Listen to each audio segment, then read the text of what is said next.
Hace 2 días, el pasado 8 de agosto, OpenAI hizo oficial el lanzamiento de su último y, en teoría, más potente modelo de inteligencia artificial, que más que un modelo es en realidad una familia de modelos, y como cualquier lanzamiento de la empresa más trending probablemente de inteligencia artificial a día de hoy, tuvo muchísimas opiniones muy cruzadas y en líneas generales un poco más negativas que positivas. Y si estuviste viendo noticias, si estuviste leyendo opiniones, comentarios, reseñas, etcétera, seguramente te diste cuenta que la opinión generalizada de las personas que se dedican profesionalmente a trabajar con inteligencia artificial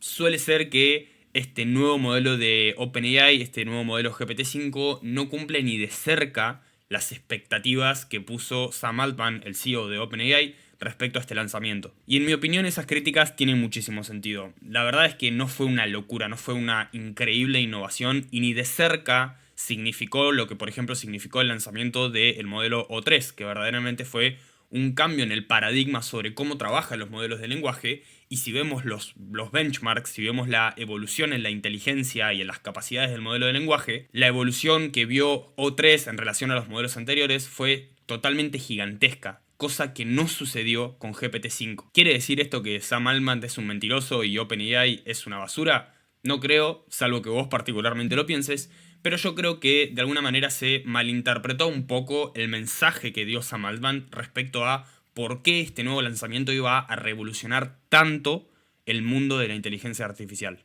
Y es que OpenAI, incluso desde sus fundaciones, desde el motivo por el cual surgió como empresa y a lo largo de todo su recorrido, siempre apuntó al usuario final. Siempre apuntó a la persona que no necesariamente se dedica o vive de la inteligencia artificial, sino que es un consumidor de aplicaciones que utilizan inteligencia artificial. Obviamente que la empresa abarca una gran parte del mercado respecto a profesionales de la inteligencia artificial que consumen sus distintos servicios, sus distintas aplicaciones, pero siempre el foco principal de OpenAI fue bajar a tierra las aplicaciones o bajar a tierra las posibilidades de la inteligencia artificial. Para aquellas personas que no necesariamente viven de ella o se dedican de forma técnica a la inteligencia artificial, pero la quieren empezar a utilizar en su día a día, la quieren usar para su trabajo, para su beneficio propio, para un consumidor final que no le interesa necesariamente saber cuál es el modelo de lenguaje que gana en los benchmarks o cuál es el mejor para programación, cuál es el que tiene una mayor eficiencia, cuál es el que tiene un mayor tamaño de ventana de contexto, sino que lo único que quiere es utilizar la inteligencia artificial en el día a día y sacarle el máximo provecho posible, que le sea lo más cómodo y lo más eficiente posible. Así que dicho todo esto, ahora sí vamos a pasar a ver todos los cambios que introdujo OpenAI con este nuevo modelo y por qué, en mi opinión, toda esta nueva oleada sí significa una revolución total en el consumo de la inteligencia artificial. Y el primer cambio más evidente que notamos, además de los colores muy lindos que le pusieron a la interfaz de uso, obviamente es que se terminaron los modelos o se terminó el selector de modelos de ChatGPT. Hasta hace 2 días acá en la plataforma podíamos elegir entre una variedad de modelos que estoy segurísimo que confundieron muchísimo a todos los consumidores de ChatGPT durante muchísimo tiempo y no entiendo por qué OpenAI no hizo este cambio antes, porque la verdad que era de los más evidentes y una cuestión súper obvia teniendo en cuenta este enfoque para el usuario final que tiene esta empresa. Pero ahora, una vez que desplegamos el selector, únicamente podemos elegir tres cosas: GPT-5, GPT-5 Thinking y GPT-5 Pro, únicamente disponible para justamente el plan Pro de $200 al mes que ofrece OpenAI. Y capaz acá lo primero que piensan es que esto está muy mal porque lo que nos permitía tener un selector de modelos es justamente utilizar los modelos más aptos o más correspondientes dependiendo de la tarea que íbamos a hacer. Es decir, si queríamos, no sé, resumir un documento de 10 páginas, con dárselo a GPT 4.1 mini probablemente ya nos super alcanzaba y sobraba. Pero si necesitábamos, por ejemplo, resolver una ecuación en matemática, hacer algún tipo de vibe coding o lo que sea, íbamos a utilizar modelos más potentes, como por ejemplo O1, O3, los O4, etc. Modelos razonadores, mucho más pesados, mucho más consumidores, pero con muchísima más capacidad de tener resultados finales complejos que sean buenos, básicamente, que no sean cualquier cosa. Entonces, ¿qué pasa con eso ahora? ¿Cómo hacemos para determinar con qué modelo queremos trabajar? Bueno, la cuestión y una de las más grandes novedades es que ya no vamos a ser nosotros los que decidamos qué modelo es el más apto para una tarea o para otra. Y uno de los más grandes cambios que introdujo OpenAI con este nuevo modelo es que ya no vamos a ser nosotros los que decidamos cuál es el modelo de lenguaje más apto para una tarea específica, sino que a partir de ahora de eso mismo se va a encargar un modelo de lenguaje intermedio, un modelo que se le llama enrutador. Básicamente es tal cual un modelo intermedio que va a recibir la consulta que nosotros le estamos haciendo, va a entender lo que le estamos pidiendo a ChatGPT y en relación a qué tan complejo o qué tan difícil o en relación a, en realidad, a varias otras cuestiones, va a determinar ese modelo enrutador a qué modelo de lenguaje grande ir a pedirle o ir a consultarle eso que le estamos diciendo, eso que le estamos dando como prompt. ¿En qué se traduce esto teóricamente? Bueno, básicamente se traduce en que para consultas más simples, más básicas, vamos a tener muchísima mayor velocidad de respuesta. Obviamente que OpenAI se ahorra muchísimo consumo, ya que para preguntas pequeñas no es necesario, o para preguntas de poco razonamiento no es necesario usar un modelo razonador que consume mucho más recursos. Pero cuando detecte que la consulta que le estamos haciendo es más compleja y requiere razonamiento, le va a hacer su consulta al modelo de lenguaje estrella, digamos, o al modelo de lenguaje insignia razonador como tal. Y esto está súper alineado con lo que les comentaba recién respecto a cómo enfoca o a quién apunta OpenAI como su público principal. Y a lo que quiero ir es, hasta antes del lanzamiento, las personas que tenían cuentas gratuitas, que utilizaban ChatGPT de forma más casual, sencillamente para estudios, para automatizar alguna cosa de su trabajo, etcétera, etcétera, no una persona técnica que se dedicara seriamente a la IA, solamente tenía acceso a los modelos más básicos, a los modelos como por ejemplo 4o, 4.1, etcétera, etcétera. Pero ahora, con este nuevo cambio, hasta las cuentas gratuitas van a tener acceso, obviamente ilimitado, ya vamos a ver el tema de los límites, pero van a tener acceso al modelo más potente de OpenAI hasta la fecha y uno de los modelos más potentes y más inteligentes a día de hoy en términos de todas las empresas de ahí afuera que se dedican a la inteligencia artificial. Pero además, como ven en este gráfico que les estoy mostrando acá, se enfocaron muchísimo en reducir enormemente, en la gran mayoría de los casos, hasta en una quinta parte, las alucinaciones del modelo de lenguaje. Que si no lo sabías, las alucinaciones básicamente es cuando un modelo de lenguaje de alguna manera se inventa una respuesta o da una respuesta errónea que no está basada en información real.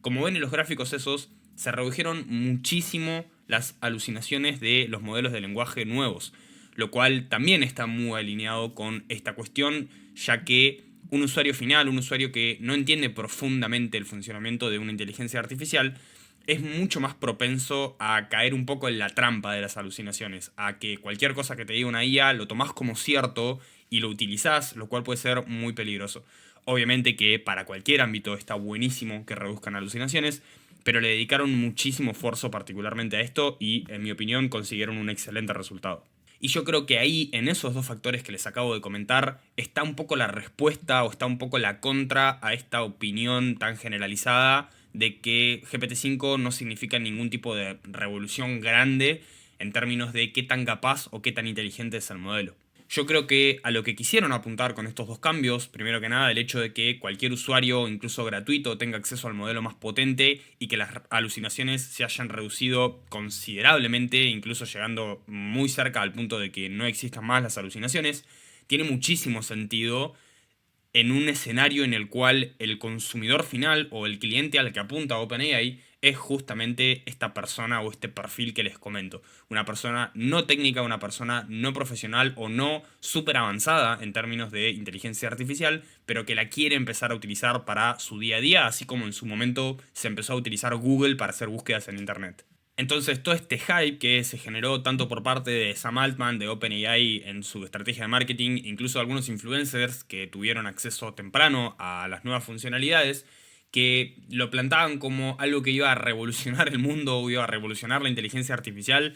tiene sentido solo si se mira con el enfoque o con el lente de OpenAI y a qué público están apuntando. Porque para un consumidor que se dedica a la inteligencia artificial, para un consumidor que está mucho más metido en el tema, incluso para expertos en el tema, La realidad es que la única gran diferencia que trajo GPT-5 en relación a los modelos anteriores tiene que ver con las capacidades o los benchmarks a la hora de hacer programación o a la hora justamente de utilizarlo para el famosísimo vibe coding. Y volviendo un poco a ChatGPT, a la interfaz de usuario, vamos a ver desde las cuentas gratuitas, desde las cuentas que solamente ingresan con un email, que vamos a tener acceso tanto a GPT-5 como a GPT-5 Thinking, que básicamente es un modelo basado en GPT-5 pero con capacidades de razonamiento. Y como les decía antes, OpenAI introdujo este nuevo concepto de el router, de un modelo de lenguaje intermedio que entiende la complejidad de la pregunta y rutea a un modelo o al otro dependiendo tal cual de esta complejidad. Entonces, cuando estemos utilizando GPT-5, que ya les digo que está disponible desde las versiones gratuitas, podemos ver que esto se limpió un montón, antes teníamos un montón de modelos de lenguaje acá, vamos a tener sencillamente una interfaz de usuario mucho más simple, mucho más apuntada justamente a un usuario final. ¿Y cómo sabemos si está utilizando un modelo o el otro? Porque por ahí están pensando, ok, está muy buena la idea, pero ¿cómo me aseguro de que está utilizando el modelo más adecuado para la pregunta o la consulta que le estoy haciendo? Bueno, si bien no lo podemos decidir directamente cuando estemos utilizando GPT-5, podemos verlo y podemos de alguna manera inducirlo mediante algunos detalles que podemos agregar en el prompt. Por ejemplo, les voy a dar un ejemplo súper fácil, le voy a decir, cuéntame un cuento. Y vamos a ver que va a empezar a generar rapidísimo, que básicamente la respuesta es inmediata, la generación es inmediata y podemos ver que nos acaba de contar un cuento. Pero ahora vamos a hacer un cambio muy sutil en el prompt y vamos a decirle, cuéntame otro cuento, piensa detenidamente tu respuesta. Y vamos a ver lo que sucede. Y como pueden ver, ahí nos está diciendo que está pensando un poco más, thinking longer, for a better response, o for a better answer, creo que decía. Que la que básicamente lo que está haciendo ahora es que el modelo router, el modelo intermedio que decide qué modelo tiene que utilizar para respondernos, entró en acción, determinó, gracias a este pequeño detalle que le pusimos en el prompt de piensa detenidamente tu respuesta, que necesitaba del modelo razonador, el modelo de thinking, para darme una respuesta, y justamente lo que está haciendo es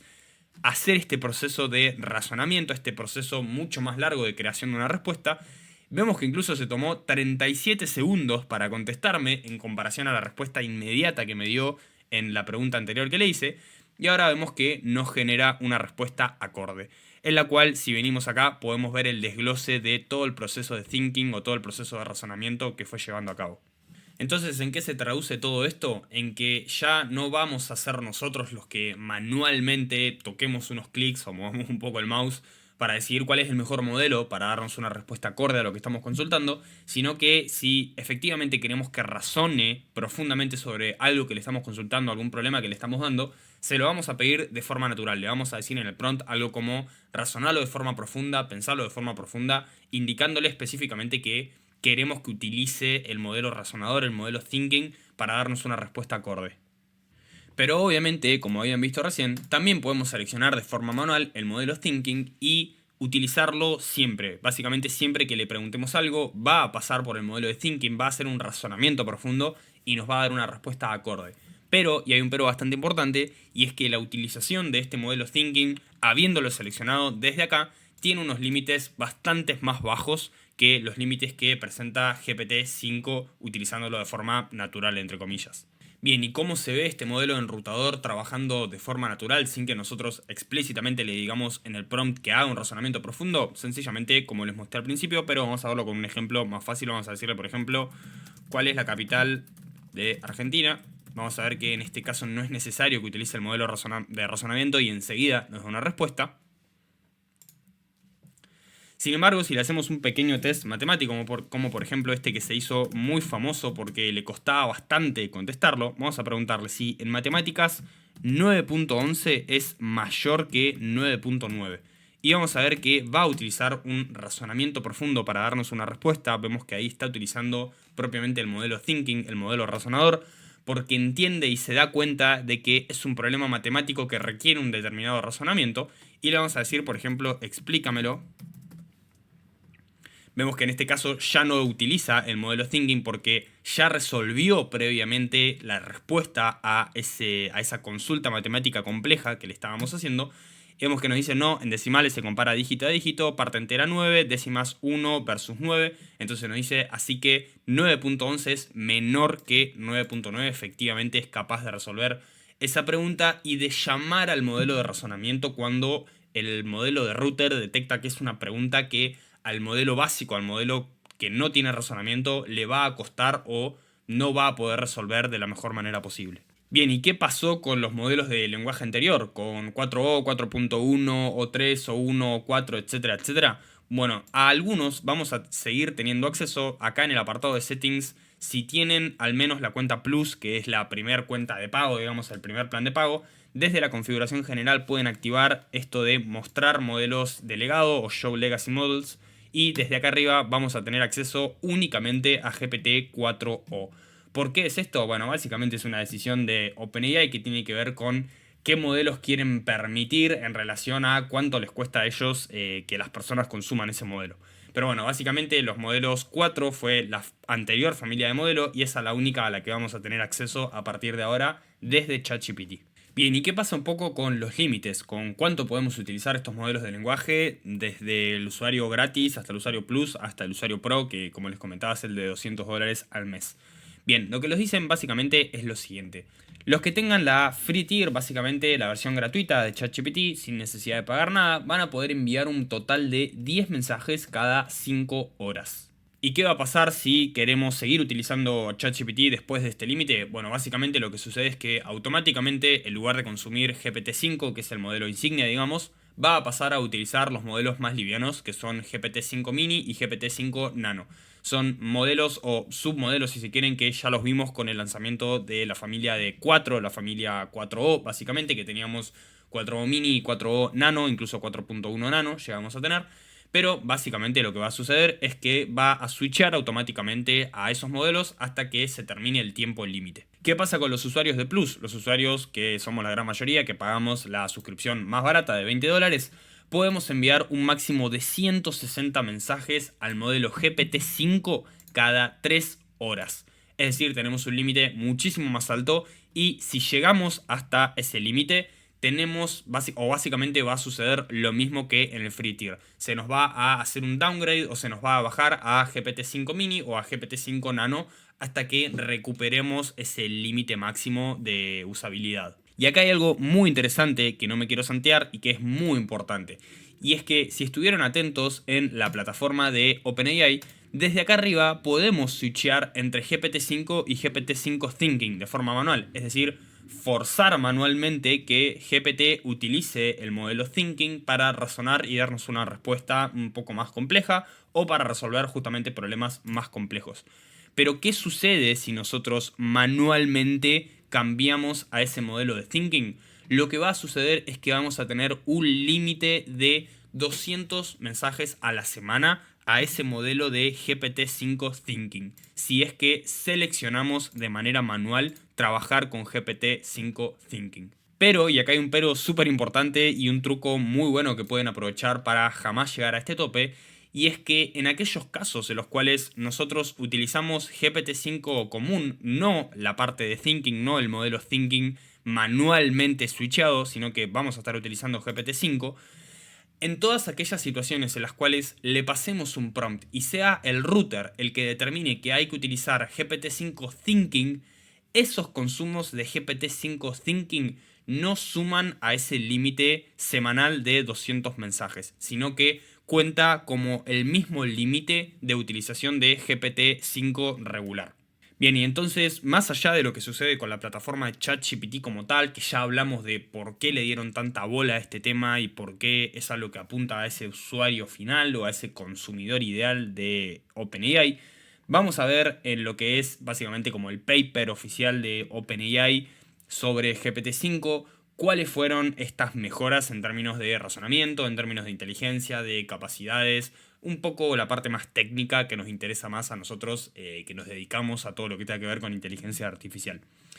Y vemos propiamente que acá se menciona a el router como tal, el real-time router, que decide en base a el tipo de conversación, a la complejidad, a las herramientas que necesita, qué modelo tiene que utilizar para cada consulta en particular. E incluso acá vemos lo que les comentaba, GPT-5 no solamente mejora en términos de eficiencia y en términos de modelo de lenguaje, si se quiere, en relación a los modelos anteriores, sino que, particularmente más importante, es mejor o es más útil para queries de el mundo real. Entonces, esto está muy alineado con eso que les comentaba, con el objetivo que tiene OpenAI respecto a este lanzamiento. Y como particularmente una de las principales aplicaciones que se le está dando a los modelos de lenguaje es el coding, es básicamente codear, hacer vibe coding asistido por inteligencia artificial, mejoraron muchísimo las capacidades que tiene GPT-5 en términos de programación. Podemos ver que en teoría con este simple prompt de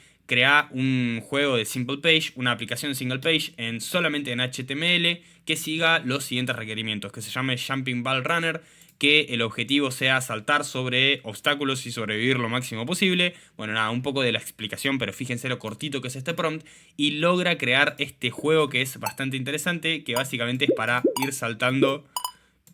ladrillitos básicamente. Y esto en teoría lo hace solamente con un prompt, lo cual es bastante interesante.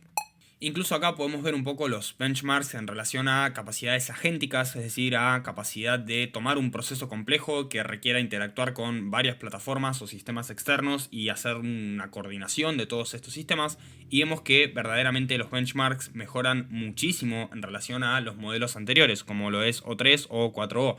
Incluso vemos la comparación con Easy Thinking y vemos que verdaderamente lograron avances muy buenos en lo que es básicamente las cuestiones más agénticas o más relacionadas, por ejemplo, a lo que tenga que ver con el vibe coding, que al fin y al cabo conlleva una gran parte de decisiones en términos de agentes. Incluso lo que tiene que ver con el pricing de los modelos, con los precios, podemos ver que siguen este patrón de apuntarlo todo a un usuario final. Y lo podemos ver en la comparativa con lo que fueron los últimos modelos insignia o los últimos buques insignia de OpenAI. Básicamente GPT-5, GPT 4.1 y 4.5, que fue un modelo un poco raro. Cuando salió tuvo muchas críticas porque era un modelo súper pesado, súper pesado, que tenía obviamente mejoras en el rendimiento de la inteligencia, pero básicamente era totalmente ineficiente, o sea, consumía muchísimo, súper caro para un progreso o una mejora en sus capacidades bastante irrelevante. Y lo podemos ver que justamente en este momento los precios el GPT-5 es el que tiene mejor relación calidad-precio, si se quiere. Es un poquito más caro en output, en tokens de output en relación a GPT 4.1, pero podemos ver la comparación con GPT 4.5, que no tiene ningún tipo de sentido. Es más barato en tokens de inputs que GPT 4.1 y es más barato en input con caché. Así que justamente vemos que esto está muy alineado con llegar a un público mucho más masivo, a un público que aún no está metido de forma profunda en el mundo de la inteligencia artificial o del desarrollo con inteligencia artificial, sino que están apuntando a un público mucho más general, mucho más amplio en líneas generales. Incluso lo podemos ver mucho más claro en este gráfico que compara lo que es el rendimiento anual o los ingresos anuales de OpenAI contra Anthropic, que podemos ver que OpenAI destroza a Anthropic en todo lo que tenga que ver con aplicaciones para usuarios finales, siendo que Anthropic todavía le lleva la delantera en lo que es consumo desde la API del modelo de lenguaje, principalmente para aplicaciones relacionadas a la codificación o al coding. Bien, ¿y cuál es la conclusión de todo esto? Bueno, más o menos lo que le estuve comentando durante todo el video. GPT está intentando bajar a tierra o está intentando generalizar la utilización o el uso a gran escala de inteligencia artificial para la mayor cantidad de tareas posibles. No necesariamente para las personas que se dedican a utilizar la inteligencia artificial o a desarrollar con inteligencia artificial de una manera profesional o de una manera a un nivel un poco más experto, sino que está intentando romper un montón de barreras de entrada para que el público general pueda entrar a este mundo de la inteligencia artificial y sacar provecho, con lo cual obviamente OpenAI también saca muchísimo provecho, ya que este es su principal modelo de negocio. O sea, al fin y al cabo esta jugada fue totalmente alineada al modelo de negocio de OpenAI y a quién es su cliente ideal a día de hoy. ¿Es GPT-5 una increíble revolución como lo pintaban? Depende quién seas vos y depende desde dónde lo mires. Sí es una revolución gigantesca en términos de las personas que van a empezar a utilizar la inteligencia artificial o que van a poder tener acceso a un modelo de razonamiento desde las cuentas gratuitas, Lo cual esto yo particularmente creo que es un cambio súper revolucionario porque hasta el día de hoy aquellas cuentas que lo utilizaban de forma casual para hacer alguna tarea, para básicamente para una utilización, un uso mucho más sencillo, mucho más casual, no tenían acceso a un modelo de razonamiento, lo cual podía limitar un poco la calidad de las respuestas que obtuvieran. Pero ahora, siendo que desde el free tier ya tenemos acceso a los modelos más potentes, a los modelos razonadores que ofrece OpenAI, rompe muchísimo la barrera de entrada y le da una perspectiva totalmente distinta a las personas que no son expertas en IA y que lo utilizan para el día a día, para tareas propias internas suyas, digamos. Y desde el otro enfoque, ¿es una gran revolución? GPT-5 verdaderamente es mucho más potente, mucho más inteligente, más capaz que los modelos anteriores. Hasta ahí, la realidad es que la mejora en los benchmarks es bastante sutil. Si lo comparamos, por ejemplo, con lo que significó el cambio desde los modelos anteriores hasta O3, que fue uno de los primeros modelos de razonamiento que sacó OpenAI, ese escalón que dio O3 fue gigantesco, realmente fue un cambio totalmente enorme en términos de inteligencia, de capacidades y de disminución de alucinaciones, lo cual en este punto con GPT-5 no está sucediendo. Si vemos los gráficos y las comparativas con otros modelos, no significa un cambio abismal como lo pintaron en su momento cuando se empezó a hablar del lanzamiento de este modelo. Así que la realidad es que no existe una única respuesta correcta a si es o no es tan revolucionario, porque depende al 100% de para quién va a ser ese modelo de lenguaje o quién va a ser el usuario final, la persona que va a utilizar ese modelo de lenguaje para sus propios propósitos. Si sos una persona más técnica, si sos desarrollador de inteligencia artificial, si sos programador, si la utilizás en el día a día para tu trabajo y te dedicás al desarrollo con inteligencia artificial, no significa un gran cambio. Obviamente es necesario que este proceso o que este progreso, mejor dicho, se vaya dando paulatinamente porque al fin y al cabo tenemos mejores costos, mejores modelos, con mejores benchmarks, con mejor inteligencia, con mejores capacidades, pero no es un gran salto, no es consecuente con los saltos que venían significando las anteriores transiciones de entre familia de modelo y familia de modelo, como por ejemplo lo fue justamente o bueno, lo que fue el salto con el modelo de O3, que verdaderamente fue un salto totalmente gigantesco en términos de inteligencia y capacidades de los modelos. Así que espero no decepcionarte, pero esa es un poco la reflexión final de este video, que no hay una respuesta definitiva. No podemos decir al 100% si GPT-5 es o no es una decepción, porque depende al 100% de tu perfil, depende de quién sea la persona que va a consumir tanto el modelo como las aplicaciones basadas en el modelo de lenguaje. Como siempre, decirte que si tenés un negocio y querés aplicar inteligencia artificial y automatizaciones para hacerlo muchísimo más eficiente y rendidor, acá abajo vas a tener un link para agendar una llamada 1 a 1 conmigo, así podemos conversar mucho más en profundidad sobre cómo podés hacerlo. Y obviamente, como siempre también, decirles que si les gustó el video, si les resultó interesante, si les aportó información valiosa, me ayudan un montón dejando un me gusta y un comentario acá abajo. Así que eso es todo por el video de hoy, nos vemos la próxima semana.